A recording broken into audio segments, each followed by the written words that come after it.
একটা বিপর্ষণা জায়গাকে আমাকে অতিক্রম করতে হবে। সরজনার চেষ্টা জীবন আছে। আল্লাহ বলেন সম্মানায়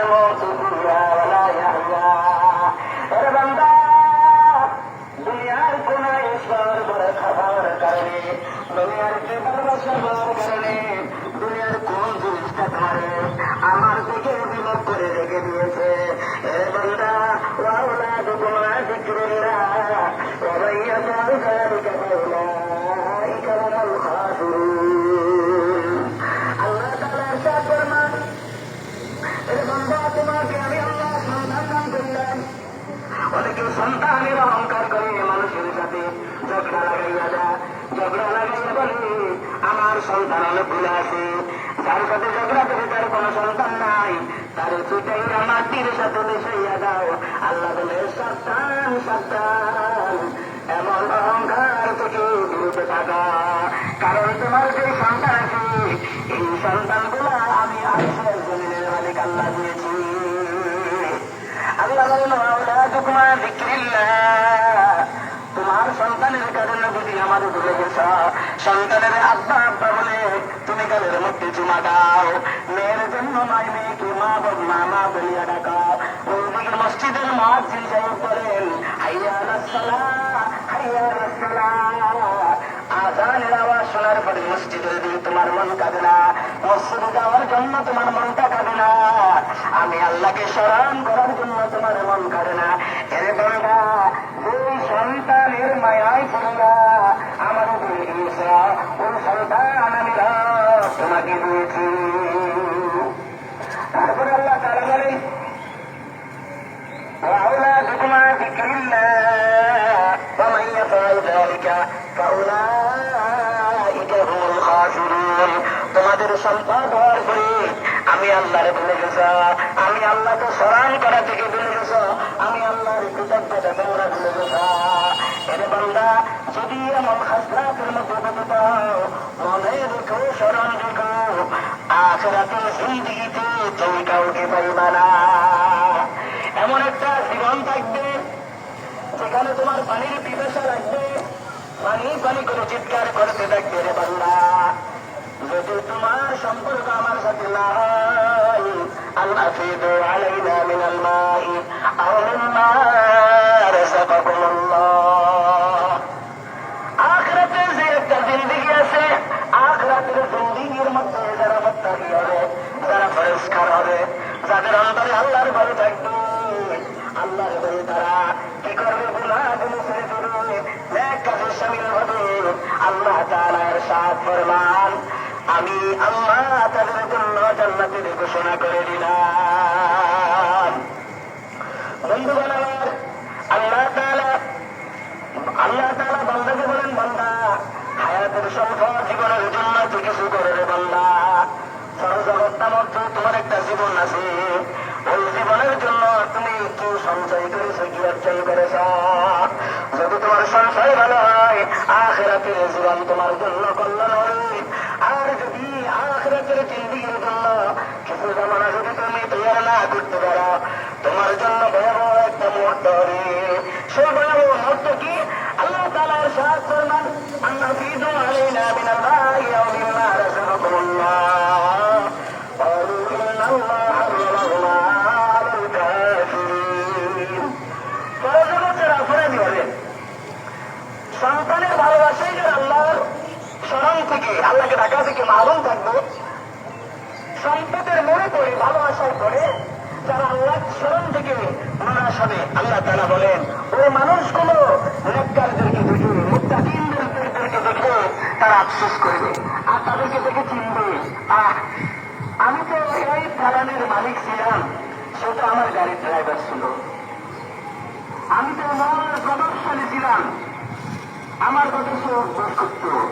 লোকটার একটা ভালো আমল ছিল, হাইয়া আলাস সালাহ যখন বলতো, সে মসজিদের দিকে নামাজ পড়তো। আমি তাস খেলার আড্ডায় ছিলাম, আমি নেশার আড্ডায় ছিলাম, আমি নারীর আড্ডায় ছিলাম, আমি রাজনীতির কোন কৌশল, সমাজের মানুষগুলোকে কিভাবে জিম্মি করে টাকা আদায় করা যায়, এই কৌশলগুলো, এই পদ্ধতিগুলো আমি আসতাম। ভাই, তুমি তো জান্নাতের মধ্যে আরামায়েশের মধ্যে আসো। এরে ভাই, সে বলবে তার সাথী ব্যবসা তার মালিক তার কাজকর্ম করতো, ওই ব্যক্তিটা ওই কর্মচারীকে গিয়ে বলবে, ও আমার কর্মচারী, তুমি তো আমারই কাজ করতে, আজ তুমি জান্নাতের মধ্যে আরামায়েশের মধ্যে আসো। পানির পিপাসায় আমার কলিজাটা শুকিয়ে হয়ে গেছে। পানির পিপাসায় মুত্তাকিনদেরকে জাহান্নামীরা বলবে, আল্লাহ হাফিজু আলাইনা মিনাল মাই আও মিম্মা রাযাকাকুমুল্লাহ। সূরা আরাফের মধ্যে 15 নম্বর পৃষ্ঠার মধ্যে আল্লাহ তাআলা বলেন, মুত্তাকিনদেরকে দেখে তারা চিনবে, এ তো আমার সমাজের গরিব মানুষ, অত দরিদ্র মানুষ, সে রিক্সা চালাতো, ট্রেন গাড়ি চালাতো, তবে তার স্বভাব চরিত্র ছিল, তার সামনে যদি স্বর্ণের একটা চাকো থাকতো তার দিকে তাওয়াক্কাল করতে না, কারণ টাকা যদি সে পাত আমানত হিসেবে, যার টাকা তার কাছে ফিরে দিত, তার ভিতরে রাব্বি কারীমের ভয় তাকওয়া জিনিসটাই ছিল। আল্লাহ বলেছেন, ইন্নালিল মুত্তাকিনা মাফাজা, মুত্তাকিনদের জন্য তো আমি ভালো কিছু রেখে দিয়েছি, তাদের জন্য তো কি রেখেছি, আমি জান্নাত রেখে দিয়েছি। আল্লাহ তাআলা বলেন, হাল জাযাউল ইহসানি ইল্লাল ইহসান। হে মুত্তাকিনরা, মুত্তাকিনদেরকে আল্লাহ তাআলা সান্ত্বনা দিয়ে বলতেছেন, মহব্বত করে বলতেছেন সূরা রহমানের মধ্যে, হাল জাযাউল ইহসানি ইল্লাল ইহসান। হে মুত্তাকিনরা, তোমরা যারা আমাকে না দেখে ভয় করেছো, তোমার জৈবনকাল বয়সে তোমার আত্মীয়ের মধ্যে অথবা বাড়ির পাশে সুন্দর নারীরা তোমাকে অভ্যর্থনা দিয়েছে, তোমাকে ইনভাইট করেছে, তোমাকে প্রস্তাব দিয়েছে, তোমাকে কি করেছে, তার যৌন চাহিদাকে মেটানোর জন্য তুমি কিছুক্ষণ পরে তুমি চিন্তা করেছিলে, আমি যদি এই কাজটা করি সমাজের কেউ দেখবে না, কিন্তু আমাকে দেখার জন্য যিনি একজন আছেন, তিনি তো আমার রব, তিনি তো আমার রব, তিনি তো আমার আল্লাহ। একথা ভয় করে যে ব্যক্তি গুনাহের কাজকে ছেড়ে দিবে, আল্লাহ বলতেছে, তাকে সান্ত্বনা দিয়ে বলতেছে, মহব্বত করে বলতেছে, ইন্নালিল মুত্তাকিনা মাফাজা, মুত্তাকিনদের জন্য তো ভালো কিছু রেখে দিয়েছি। এই মুত্তাকিনরা হাল জাযাউল ইহসানি ইল্লাল ইহসান। হ্যাঁ, হাল জাযা, হাল এখানে প্রশ্নবোধক শব্দ, হাল জাযাউল ইহসানি ইল্লাল ইহসান। হে মুত্তাকিনরা, তোমাদের জন্য তোমাদের কর্মফল, তোমাদের প্রতিদান আমি রবের কাছে তো ভালো কিছু রাখা হয়েছে। সুতরাং হে মুত্তাকিনরা, তোমরা আমাকে ভয় করো, তবে তোমরা মুত্তাকি কেমন করবে? আল্লাহ তাআলা ইরশাদ করেন, ইয়া আইয়ুহাল্লাযীনা আমানু তাকুল্লাহ ওয়া কুনু মা'আস সাদিকিন। তোমরা নেককার মানুষের সাথে তোমরা কি করো? সুসম্পর্ক রাখো, তাহলেই পরে তোমরা তাকওয়া অর্জন করতে পারবে। তাকওয়া হচ্ছে কি? তাকওয়া এটা দেখা যায় না, তাকওয়া দাঁড়ি রাখলেই তাকে আপনাদের নির্বাচিত করতে পারবেন না। তাকওয়াটা হচ্ছে তার অন্তরের ভিতরে আল্লাহর ভয়, তার অন্তরের ভিতরে আল্লাহর ভয়। এই ভয় নামই হচ্ছে তাকওয়া। তাকওয়া যার অন্তরে থাকবে, সে ওজনে কখনো কম দিতে পারবে না, দুধের মধ্যে পানি মিক্স করতে পারবে না। হযরত ওমর রাদিয়াল্লাহু তাআলা আনহু, তিনি তার প্রতি তার গন্তব্যস্থানে যাচ্ছেন, যাওয়ার পথে তিনি একবারে পাশ দিয়ে যাচ্ছে, যাওয়ার পথে তিনি একবারে জোড়াছিন্ন একটি গোড়া থেকে একটি আওয়াজ হলো, তারা মহিলাদের তার মেয়েকে বলতেছে, দুধ একটু পানি দাও, পানি বাড়িয়ে দাও। ওই তার মেয়েটা আমাকে বলতেছে, মা, পানির মধ্যে দুধ দুধের মধ্যে পানি মিশানো যাবে না। মেয়ের মা বলতেছে, তোমার বাবা তো যুদ্ধের ময়দানে শহীদ হয়েছে, আমাদের অর্থ সম্পূর্ণ কম, আমরা যে দুধগুলো পাই এগুলো বাজারে বিক্রি করে আমাদের সংসার চালানো সম্পদ হয়ে যায়, আমাদের অর্থ সম্পদ কম, আমরা দুধ যদি একটু করে পানি মিশিয়ে দিই তাহলে আমরা চাল আমাদের প্রয়োজন 1.5 কেজি, আমরা এখন কিনতে পারতেছি 1 কেজি। তাহলে পানি যদি মিস করা হয় তাহলে আমাদের ঘরে অভাব কমে যাবে। মেয়ে বলতেছে, হে আমার মা, দুধের মধ্যে যদি পানি মিশাই তাহলে একজন দেখবে। এভাবে একবার বলতেছেন, আবার তিনি বললেন পানি মিশা, আবার বলতেছে পানির মধ্যে দুধের মধ্যে যদি পানি মিশানো হয় একজন দেখবে। 3 নম্বর বার কালিমাতুল সালাতাতে 3 নম্বর বার যখন ওই বাক্য বললেন, আবার এই মেয়ে বলতেছে, মা, দুধের মধ্যে যদি পানি মিশানো হয় এর নামে হচ্ছে তাকওয়া।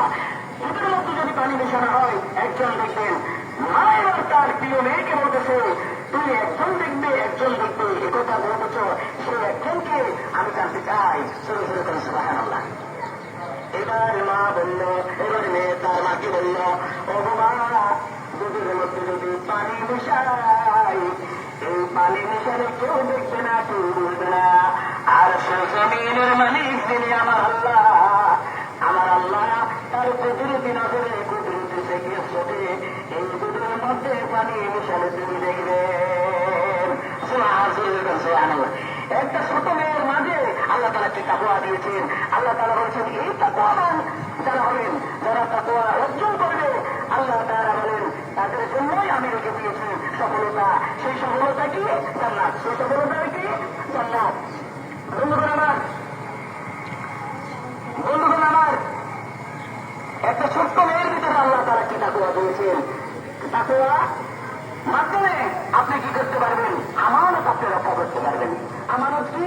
আপনার কাছে একটা মানুষ কিনে যে এত মসজিদ ইমাম সাহেব, এর থেকে যদি আমি মধু সংগ্রহ করি, দেখবেন আমাদের মতো কত উপরে আছে অনলাইনের মাধ্যমে, ফেসবুকের মাধ্যমে, ইউটিউবের মাধ্যমে মধু বিক্রি করে, বিভিন্ন বস্তু বিক্রি করে।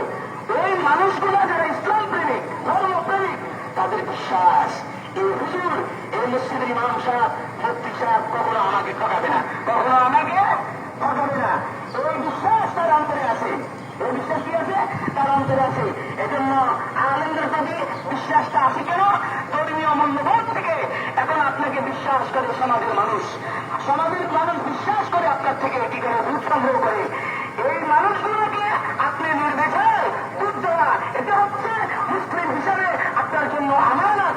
আর আল্লাহ তাআলা বলেন ওয়াল্লাযীনা বিআমানাতিহিম, আমি ওই মানুষগুলোর শুভ সংবাদ দিচ্ছি জান্নাতের, যারা আমানত রক্ষা করবে। যারা কি করবে? আমানত রক্ষা করবে। এই তাকওয়া যার ভিতরে থাকবে, আল্লাহর ভয় যার অন্তরে থাকবে, সে কখনো আমানত খেয়ানত করতে পারবে না। স্ত্রী আপনার কাছে আমানত। আপনারা কেমনই করে আপনি 20 লক্ষ টাকা, তাহলে আপনি 20 লক্ষ টাকা কেন দাবি দিলেন? কেন আপনি মহারণা মেনে নিলেন? বলবেন যে সমাজ আমার প্রতি জুলুম করেছে। আপনি যখন জুলুম করে তখন আপনি বলবেন আমি বিবাহের মধ্যে আমি মত নাই, আমি যদি 5 লক্ষ টাকা হয় আমি 5 লক্ষ টাকা মহারণা দিতে পারবো বলে আশা করি আমি তার সাথে চুক্তি সাপেক্ষে, আপনি চুক্তি সাপেক্ষে মহারণা দিতে পারবেন। এই যে স্ত্রীর মহারণা দেওয়া, স্ত্রী তার মহারণা হক বুঝিয়ে দেওয়া, এটা আপনার জন্য আমানত। স্ত্রী আপনার কাছে আমানত, এই মসজিদ আপনার কাছে আমানত। সমাজের মানুষগুলো তাদের কষ্টের ঘাম জমানো টাকা আমাদের হাতে দেন। হুজুর আপনাদের মসজিদের জন্য আমি মাঝে মাঝে দিলে আমি মাঝে মাঝে কল্পনা করি এই ব্যক্তিটা রিক্সা চালায়, বেঙ্গালি চালায়। অল্প কিছুদিন আগে আমরা ঘুরতে গেছিলাম, একটা লোক মনোমিন্য চেহারা, দেখলাম যে আমারও যাওয়ার পরে উনি বলছে যে আমি তো বসে শুনে দেবো। পরে আমি চিন্তা করলাম এই লোকটা হয় ভ্যান গাড়ি চালায়, আর নয় রিক্সা চালায়, আর নয় রাজমিস্ত্রি কাজ করে। চেহারার যেতে দেখা বুঝে যাচ্ছে এই লোকটা আল্লাহর ঘর মসজিদের মহব্বতে, আল্লাহর ঘর মসজিদের মহব্বতে তিনি সচ্ছাই বললেন যে আমি 2 বস্তা শ্রমিক দেবো। তখন আমি চিন্তা করলাম এই কষ্টের টাকা আমাদের হাতে কেন দেয়? ওই যে তার অন্তরে একটা বিশ্বাস আছে, একজন আলেম কখনো আমি যে টাকা দিচ্ছি মসজিদের জন্য, এটা আমার আমানত, আল্লাহ ঘরের মহব্বতে আমি দিই, এই আমানতটা খেয়ানত করবে না। আমি যদি মসজিদের জন্য 50 বস্তা সিমেন্ট দিই, আমার রব আমাকে প্রতিদান হিসেবে আমাকে জান্নাত দিবে, আমার মা বাবাকে কি করবে? সুখী শান্তিতে রাখবে। এই বিশ্বাসের দৃষ্টিকোণ থেকেই একটা রিক্সা চালক মসজিদের জন্য 1000 টাকা দেয়, একটা বেঙ্গালি চালক 500 টাকা দেয়। এই আমানত আমাদেরকে রক্ষা করতে হবে। এই আমানত যদি আমি রক্ষা করতে পারি, তাহলে আমি বুঝে নেব যে আমার ভিতরে কি আছে? তাকওয়া আছে। এই তাকওয়া ব্যক্তিদের জন্য আল্লাহ তাআলা বলেন তোমাদের জন্য রয়েছে পুরস্কার, হাল জাযাউল ইহসানি ইল্লাল ইহসান। আল্লাহ তাআলা তাকওয়ান ব্যক্তিদের সম্পর্কে আল্লাহ তাআলা অন্যায়ের মধ্যে বলেন ইন্না আকরামাকুম ইনদাল্লাহি আতকাকুম। আমার কাছে যারা সবচেয়ে সম্মানিত ব্যক্তি হবে, আমি আল্লাহর কাছে যারা সবচেয়ে প্রিয় মানুষ হবে, আমার বান্দারা আখির ওমর মুহাম্মদের মাঝে সর্বশ্রেষ্ঠ যারা হবে, এটা হচ্ছে কোরআনের দলিল, হাদিসের দলিল। আরেকটা 2টা কথা বলা হয়েছে। আল্লাহ কোরআনের মধ্যে বলছেন, সূরা হুজুরাতের মধ্যে আল্লাহ তাআলা বলছেন ইন্না আকরামাকুম ইনদাল্লাহি আতকাকুম। আমার কাছে সবচেয়ে সম্মানিত যে মানুষগুলো হবে, আখির উম্মত যারা আমার জন্য সবচেয়ে দামি হবে, সম্মানিত হবে, এই মানুষগুলো হলো তাকওয়াবান, যাদের অন্তরে আমি আল্লাহর ভয় রয়েছে। আমি আল্লাহর প্রতি কি আছে? ভয় আছে। আর হাদিসের ভাষার মধ্যে বলেছেন খায়রুকুম মান তাআল্লামাল কুরআনা ওয়া আল্লামা। রাসূল নবী সাল্লাল্লাহু আলাইহি সাল্লাম বলেন এই পৃথিবীর জমিনে 2 ধরনের মানুষগুলো শ্রেষ্ঠ হবে। এক ধরনের মানুষ হলো যারা কুরআনুল কারীমকে শিখে আর কুরআনুল কারীমকে শিক্ষা দেয়। যারা মাদ্রাসার শিক্ষক রয়েছেন তারা হচ্ছেন শিক্ষক, আর যারা তলবে ইলম রয়েছে কুরআনুল কারীম শিখে তারা আল্লাহর নবী সাল্লাল্লাহু আল্লাহর কাছে শ্রেষ্ঠ।